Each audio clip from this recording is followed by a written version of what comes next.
Hello everyone, मैं हूं मीता गुप्ता। मेरे चैनल मीता का जायका में आपका स्वागत है। आज मैं बहुत ही बढ़िया लंच की थाली की रेसिपी लेकर आई हूं। इसमें हम चावल के आटे की रोटी बनाएंगे जो कि बहुत ही सॉफ्ट बनती है। और साथ ही मैंने इसके साथ बहुत ही टेस्टी दाल बनाई है और हम बनाएंगे इसके साथ बेसन की भरवा मिर्च, जो कि बिल्कुल अलग स्टाइल से बनाएंगे और बहुत ही टेस्टी बनती है। तो आइए बढ़िया सी लंच थाली बनाते हैं। अब सबसे पहले एक बाउल लेंगे और इस बाउल में मैं डाल रही हूँ दाल। तो मैं यहाँ पर 2 मुट्ठी जो उड़द की छिलके वाली दाल होती है, जिसे माँ की दाल भी कहते हैं, वो मैं डाल रही हूँ 2 मुट्ठी। और साथ ही 2 मुट्ठी में डाल रही हूँ चने की दाल। तो मैंने ना बहुत ज़्यादा मुट्ठी भर भर के नहीं ली है। तो मैंने यहाँ पर दोनों दालें बराबर ली है। आप चाहे तो कोई भी दाल कम ज़्यादा कर सकते हैं। तो मैं यहाँ पर दाल को अच्छे से धोकर और इसको भिगो कर रखूँगी। आप बिना भिगोए भी ये दाल बना सकते हैं।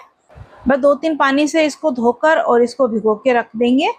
आप चाहे तो इसको 1-2 घंटे भी भिगो सकते हैं, पर मैंने भिगोई नहीं है। जब तक मैं बेसन की मिर्ची बनाऊंगी जब तक ये दाल भीग जाएगी। दाल भिगो कर रख दी है, जब तक हम इधर बेसन की मिर्ची बना लेते हैं। तो मैंने यहाँ पर 6-7 हरी मिर्च ली है। ये मोटी वाली हरी मिर्च है, ये तीखी बिल्कुल भी नहीं होती है। मिर्ची को भी मैंने धोकर अच्छे से कपड़े से पोंछ कर लिया है। अब हमें मिर्ची को चीरा लगाना है। तो इस तरह से हम इसको चीरा लगाएंगे, ऊपर से और नीचे जुड़ी रहे। डंठल हटाने की हमें ज़रूरत नहीं है। ये मिर्ची तीखी नहीं होती है तो इसके बीज भी तीखे नहीं होते हैं, तो इसलिए मैं इसके बीज नहीं निकाल रही हूँ। अगर आप चाहें तो इसके बीज भी निकाल सकते हैं। तो देखिए इस तरह से कट लगाकर आप बीज देख सकते हैं। इसमें ज़्यादा नहीं होते हैं। अगर फिर भी आपको हटाने हैं तो देखिए इस तरह से आप इसको हटा सकते हैं, हाथों से या फिर चाकू से बीजों को निकाल सकते हैं। तो मैं आपको 1-2 मिर्ची के ही बीज निकाल कर दिखा रही हूँ, बाकी मैंने मिर्चियों के बीज नहीं निकाले हैं। तो इस तरह से सारी मिर्चियाँ मैंने कट कर ली है। अब इसके लिए मसाला बना लेते हैं। अब एक पैन में 1 बड़ा चम्मच तेल डालेंगे। तेल गर्म होने पर इसमें डाल देंगे 1 बड़ा चम्मच दरदरी की हुई सौंफ, 1/4 चम्मच हींग डालेंगे। अब इसमें आधा कप बेसन डालेंगे। तो मैं ये बेसन की भरवा मिर्च बना रही हूँ। अब इस बेसन को लगातार चलाते हुए हमें भूनना है। हमें बेसन को बहुत ज़्यादा नहीं भूनना है, पर इसका हल्का सा कलर चेंज होने लगे और इसमें से अच्छी सी खुशबू आने लगे, जब तक कि हमने इसको भूनना है। गैस की फ्लेम को हमें लो टू मीडियम पर ही रखना है। तो आप देख सकते हैं बेसन का कलर पहले से हल्का सा चेंज हो गया है और ये सिक चुका है। इसमें खुशबू भी बहुत बढ़िया आ रही है। अब हम इसे एक बाउल में निकाल लेते हैं। अब इसे थोड़ा ठंडा होने देंगे, उसके बाद इसमें मसाले डालेंगे। बेसन ठंडा हो गया है। अब इसके अंदर 1 छोटा चम्मच डालेंगे धनिया पाउडर, 1 छोटा चम्मच मिर्च पाउडर, आधा छोटा चम्मच हल्दी, टेस्ट के अकॉर्डिंग नमक डाल देंगे और 1/4 चम्मच के जितना काला नमक डालेंगे। आधा चम्मच से कम डालेंगे गरम मसाला और 1 चम्मच भरकर डालेंगे अमचूर पाउडर। अमचूर पाउडर नहीं है तो आप नींबू का रस भी डाल सकते हैं। इसी से जो ये मिर्ची है चटपटी सी बनती है। अब इन सब मसालों को अच्छे से एक बार मिला लेते हैं। अब ये मसाला बिल्कुल सूखा सूखा सा है, तो इसको बाइंडिंग देने के लिए या तो आप इसके अंदर थोड़ा सा तेल डाल सकते हैं या फिर थोड़ा सा पानी डाल सकते हैं। तो मैं यहाँ पर इसको बाइंडिंग देने के लिए एक उबला हुआ आलू डालूंगी। उबला हुआ आलू हमें क्या करना है, कद्दूकस करके लेना है। अब इस मसाले में इसको अच्छे से मिला लेते हैं। आलू डालने से क्या होगा, जो मिर्ची है उसका टेस्ट और भी बढ़ जाएगा। ये आपको बेसन की मिर्ची भी लगेगी और आलू भरकर जो मिर्ची बनाते हैं वैसी भी लगेगी। एकदम अलग ही टेस्ट आएगा इस मिर्ची का। तो बस मैंने इसको अच्छे से मिला लिया है। अब इस मसाले को हमें मिर्ची के अंदर भरना है। तो इस तरह से हम मसाला लेंगे और मिर्ची के अंदर अच्छे से भर देंगे। अच्छे से भरेंगे तभी इसका टेस्ट बहुत अच्छा आएगा। तो हमें दबा दबा कर ऊपर से लेके नीचे तक अच्छे तक भर देना है, कंजूसी बिल्कुल भी नहीं करनी है। और जो मसाला है ना, मिर्ची के अंदर ही रहना चाहिए, ऊपर तक हमें मसाला नहीं भरना है। यानी कि मिर्ची के अंदर अच्छे से दबा दबा कर मसाला भर लेना है। हरी मिर्च के ऊपर मसाला नहीं होना चाहिए, यानी कि लिपट हुआ मसाला नहीं होना चाहिए। तो ये देखिए इस तरह से सारी मिर्चियों को भरकर तैयार कर लेंगे। और जो थोड़ा सा मसाला बचा है वो हम इसी में यूज़ करेंगे। अब वापस से पैन में 3 से 4 बड़े चम्मच तेल डालेंगे। मैंने सरसों का तेल डाला है, तो इसे अच्छा सा गर्म करके थोड़ा ठंडा होने देंगे। इसके बाद इसमें डालेंगे 1 चम्मच जीरा। जब जीरा ब्राउन हो जाए तो गैस की फ्लेम को हमें कम कर देना है। और जो ये मिर्ची हमने भर के तैयार की है एक एक करके इसमें हम रख देंगे। इस तरह से आप बेसन की भरवा मिर्च बनाएंगे ना, इतनी टेस्टी लगेगी कि इसके साथ आपको दूसरी सब्जी की भी ज़रूरत नहीं पड़ेगी, इतनी बढ़िया बनती है। और तेल में डालने के बाद हमें क्या करना है, एक बार इनको उलट पुलट कर लेना है। उलट पुलट करने के बाद हमें क्या करना है, थोड़ा सा पानी यानी कि 1 टेबल स्पून के जितना पानी लेकर और इसके चारों तरफ डाल देना है।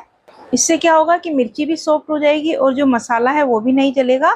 वो जो मिर्ची है ना, जो हम सेकते हैं, जो अलग ही कलर चेंज हो जाता है, काली काली सी हो जाती है, तो उस तरह की मिर्ची नहीं होगी। बस इतना ही पानी डालना है, ज़्यादा नहीं डालना है। पानी डालने से क्या होगा, इसमें थोड़ी स्टीम बनेगी। अब इसे ढककर लो फ्लेम पर 2 से 3 मिनट तक इसको पकने देते हैं। अब इधर जो दाल है वो भीग गई है, बहुत ज़्यादा तो नहीं भीगी है क्योंकि हमने ज़्यादा देर तक इसको भिगोया नहीं है। तो इसको हम कुकर में डाल देंगे। अब इसके अंदर पानी डालेंगे। तो पानी हमें कितना डालना है, जो हमारी उंगली का एक टपोरा होता है उतना ऊपर इसके अंदर पानी रहना चाहिए।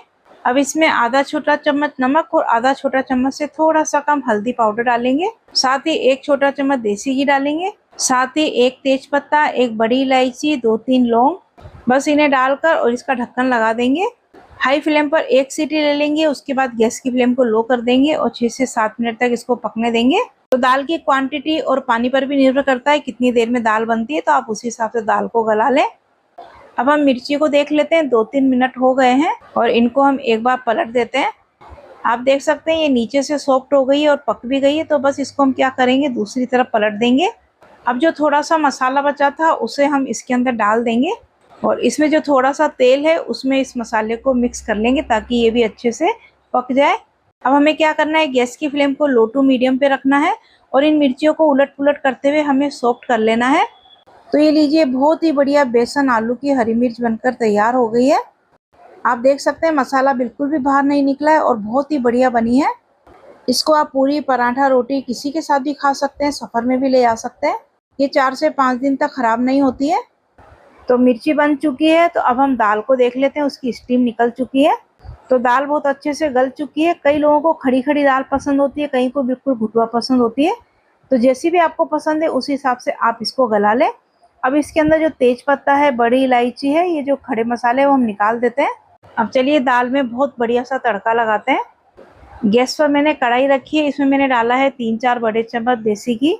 हम लोग दाल देसी घी में बनाते हैं, अगर आप तेल में बनाते हैं तो आप तेल भी डाल सकते हैं। घी गर्म होने पर 1 चम्मच डालेंगे जीरा और साथ ही थोड़ी सी डालेंगे हींग। अब इसमें मैं डाल रही हूँ 8-10 कलियाँ लहसुन की, जो कि मैंने बारीक काट ली है, और 1 इंच अदरक का टुकड़ा, इसको भी मैंने बारीक काट लिया है। 1 हरी मिर्च है, उसको भी मैंने काट कर लिया है। तो पहले इन तीनों को डाल देते हैं। बस कुछ सेकंड के लिए इसको घी में पका लेंगे, कलर चेंज नहीं करना है। और साथ ही 2-3 साबुत जो सूखी लाल मिर्च होती है वो डाल देंगे। अब इसे हल्का सा भूनने के बाद एक बारीक कटा हुआ प्याज डाल देंगे और इसे ब्राउन होने तक भून लेंगे। प्याज भून गया है, ब्राउन हो गया है।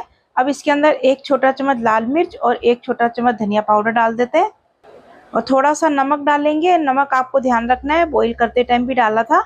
अब इन सब मसालों को एक बार मिक्स कर लेंगे। मिक्स करने के बाद 2 छोटे साइज के टमाटर को मैंने बारीक काट कर लिया है, वो इसके अंदर डाल देंगे। अब टमाटर को एक बार अच्छे से मिक्स कर लेते हैं और मिक्स करने के बाद इसके अंदर डालेंगे थोड़ा सा पानी, जिससे टमाटर जल्दी से सॉफ्ट हो जाएंगे। तो बस इसे मिक्स करके ढक देंगे। टमाटर अच्छे से सॉफ्ट हो जाए तब तक हमने इसको पकाना है। तो मसाला बहुत अच्छे से पक गया है, घी भी छोड़ दिया है। अब मैं इसमें डाल रही हूँ 1 बड़ा चम्मच मक्खन, ये ऑप्शनल है, अगर आप डालेंगे तो दाल बहुत ही टेस्टी बनेगी। मक्खन डालकर इस मसाले को वापस से 1 मिनट के लिए पका लेंगे। और अब जो दाल हमने बॉईल की है वो इसके अंदर डाल देते हैं। अब दाल के अंदर हम पानी डाल लेंगे। तो जितनी गाढ़ी पतली आपको दाल पसंद है उसी हिसाब से आप पानी डाल सकते हैं। पानी डालकर एक बार इसको मिक्स कर लेते हैं। दाल का कलर बहुत ही बढ़िया आया है, देखने में कितनी बढ़िया लग रही है। अब इसके अंदर आधा छोटा चम्मच गरम मसाला डाल देंगे। गरम मसाला मिक्स कर लेते हैं और इसके अंदर हम उबाल आने देते हैं। दाल में उबाल आने लगा है और अब हम इसके अंदर डाल देंगे बारीक कटा हुआ हरा धनिया। तो देखिए, बहुत ही शानदार और बहुत ही टेस्टी दाल बनी है। आप इसके साथ तंदूरी रोटी बनाएंगे ना और नान खाएंगे, वो भी बहुत ही टेस्टी लगेंगे। तो बस इसे अब हम क्या करेंगे, गैस की फ्लेम को बंद कर देंगे और इसको ढककर साइड में रख देते हैं। अब हम चावल की रोटी का आटा लगा लेते हैं। इसके लिए एक पैन में 1 कटोरी पानी डालेंगे। इसके मेजरमेंट के लिए आप कोई भी 1 कटोरी या कप ले सकते हैं। तो 1 कटोरी पानी डालकर अब हमें इसको बॉईल कर लेना है। तो इसको ढक देते हैं ताकि जल्दी से उबाल आ जाएगा। पानी में उबाल आने लगा है, इसमें आधा छोटा चम्मच नमक डाल देंगे। तो अगर आप नमक नहीं खाते हैं तो स्किप कर सकते हैं। और साथ ही इसके अंदर थोड़ा सा मैं 1 छोटा चम्मच तेल डाल रही हूँ। अब इस समय गैस की फ्लेम को बिल्कुल लो कर देंगे और इसमें 1 कटोरी चावल का आटा डालेंगे। तो जिस कटोरी से पानी डाला था उसी कटोरी से नापकर हमें आटा लेना है, यानी कि दोनों चीज़ें बराबर ही लेनी है। अब इस पानी में हमें इस आटे को मिक्स करना है। अभी इस समय ये पूरी तरह से मिक्स नहीं होगा। अभी ये बहुत अच्छे से बाइंड नहीं होगा, बस इसी तरह से रहेगा, थोड़ा सा ड्राई ही रहेगा। तो हमें गैस की फ्लेम को बंद कर देना है और इसको ढककर 5 मिनट के लिए ऐसे ही छोड़ देंगे, जिससे कि स्टीम में ये अच्छे से पक जाएगा। 5 मिनट हो गए हैं, अब इसे हम एक बड़े बर्तन में निकाल लेंगे। अभी तो ये बहुत ज़्यादा गर्म है, हमें इसको हल्का सा ठंडा होने देना है। इतना ठंडा करना है कि हम इसको हाथों से अच्छे से छू सके। पूरा ठंडा नहीं करना है, नहीं तो ये आटा अच्छे से बाइंड नहीं होगा। अब हम क्या करेंगे, एक कटोरी में पानी लेंगे और हाथों पर इस तरह से पानी लगाते जाएंगे और इस आटे को अच्छे से मसल कर हमें स्मूथ कर लेना है। इस तरह से आप हथेलियों की सहायता से अच्छे से इसको स्मूथ करेंगे। तो जिस तरह का हम गेहूं का आटा लगाते हैं उसी तरह का डो लगकर तैयार हो जाएगा। अगर आपको ये आटा ड्राई लगे तो आप इसके अंदर 1-2 चम्मच पानी डाल सकते हैं। इसको स्मूथ होने में 2-3 मिनट लगेंगे। तो ये देखिए कितना बढ़िया स्मूथ आटा हो गया है, लग ही नहीं रहा है कि चावल का आटा है। बिल्कुल गेहूं की रोटी का जो हम आटा गूंथते हैं वैसा ही डो हो गया है इसका। हमें क्या करना है, थोड़ा सा हाथों पर तेल लगा लेंगे और उसके बाद में इसको एक बार मसल लेंगे, जिससे कि थोड़ा बहुत हाथों पे चिपक रहा है वो नहीं चिपकेगा। तो बस इस तरह से बहुत ही बढ़िया आटे में लोच आ गया है, यानी कि अच्छे से आटा गूंथ गया है। अब हम इसकी लोई तोड़ेंगे, तो जितनी मोटी पतली आपको बनानी है उसी हिसाब से आप बना सकते हैं। मैं गेहूं की रोटी बनाती हूँ, उतनी बड़ी मैंने लोई ली है और इसको अच्छे से हम स्मूथ कर लेंगे। लोई में बिल्कुल भी क्रैक्स नहीं होना चाहिए, अगर क्रैक्स होंगे ना तो जब हम रोटी बेलेंगे तो वो भी फटी फटी सी बनेगी। तो बहुत अच्छे से इसको लोच दे के ही हमें इसकी रोटी बनानी है। अब हम इस पर सूखा आटा लगाकर और इसको बेल लेंगे। तो मैंने जो सूखा आटा लिया है वो मैंने चावल का आटा ही लिया है। इससे क्या होगा, रोटी सफ़ेद ही रहेगी। तो ज़रूरत के हिसाब से आटा लगाकर और इसको रोटी की जितनी बेल लेंगे। बहुत ही आसानी से रोटी बिल जाती है। अब इसे गरम तवे पर डाल देंगे। तो जिस तरह से हम गेहूं की रोटी सेकते हैं उसी तरह से हम इसको सेक लेंगे। जब नीचे से थोड़ी सी सिक जाए तो इसको पलट देंगे। वापस से इसको पलट देंगे तो आप देख सकते हैं रोटी फूल गई है। आप चाहें तो रोटी को तवे पर ही फुला सकते हैं, पर मैं तवा हटाकर थोड़ी सी गैस के ऊपर सेकूंगी। तो इस तरह से उलटते पलटते हुए हमें इसको सेक लेना है। तो बहुत ही बढ़िया रोटी बनी है। अब इस पे लगा देते हैं हम देसी घी। इसी तरह से और भी रोटी बनाकर तैयार कर लेंगे। आप चाहे तो इसके पराठे भी बना सकते हैं। तो है ना इस रोटी को बनाना कितना इजी। अगर हम डायरेक्टली आटा गूंथ कर अगर हम रोटी बनाते हैं तो जिस तरह से मक्की की रोटी बनती है ना, टूटी टूटी सी, वैसी रोटी बनती है। अगर आप इस तरह से पानी में इसको थोड़ा सा स्टीम देकर बनाएंगे तो ये रोटी आपकी बिल्कुल सॉफ्ट बनेगी। तो बस इस तरह से मैंने और भी रोटी बनाकर तैयार कर ली है। अब हम इसको सर्व कर लेते हैं। तो ये लीजिए हमारी बहुत ही टेस्टी शानदार दाल। इस दाल के साथ आप मक्का बाजरे की रोटी, ज्वार की रोटी, जो भी रोटी खाएंगे सारी इस दाल से बहुत ही टेस्टी लगती है। हमने इसे चावल की रोटी के साथ बनाया है और साथ ही यह है हमारी भरवा हरी मिर्च, बेसन और आलू की। इतनी टेस्टी बनी है ना कि हमारे घर में ये सबको बहुत ही अच्छी लगती है। जब आप बनाएंगे तभी आपको पता लगेगा कि ये कितनी टेस्टी बनती है। पर हमारे घर में तो ये मैं 2 दिन से ज़्यादा चलने वाली नहीं है, क्योंकि सुबह शाम हम खाने के साथ इसको ज़रूर खाते हैं। और मुझे तो इसके साथ सब्जी की भी ज़रूरत नहीं पड़ती, मैं कोरी इसी के साथ रोटी भी खा लेती हूँ। और यह है बहुत ही सॉफ्ट सॉफ्ट सी हमारी चावल की रोटी। इसके साथ मैंने सलाद भी रखा है। तो ये हो गई हमारी आज की लंच की थाली तैयार। आप इसे लंच में बनाएं, डिनर में बनाएं, कभी भी बनाएं, बहुत टेस्टी बनेगी। और देखिए रोटी मैं आपको इस तरह से मोड़ कर दिखाती हूँ, कितनी सॉफ्ट और कितनी मुलायम बनी है। जैसे मर्जी आप इसको मोड़ लें, बिल्कुल भी टूटेगी नहीं। आप इसको एक बार ज़रूर ट्राई करें, आपको बहुत पसंद आएगी। तो आपको मेरी लंच की थाली कैसी लगी? अगर पसंद आई है तो मुझे कमेंट करके ज़रूर बताएं और मेरी वीडियो को लाइक और शेयर भी करें। अगर आपने मेरा चैनल सब्सक्राइब नहीं किया है तो मेरे चैनल को सब्सक्राइब ज़रूर करें। मिलते हैं ऐसी एक और नई रेसिपी के साथ। Thank you.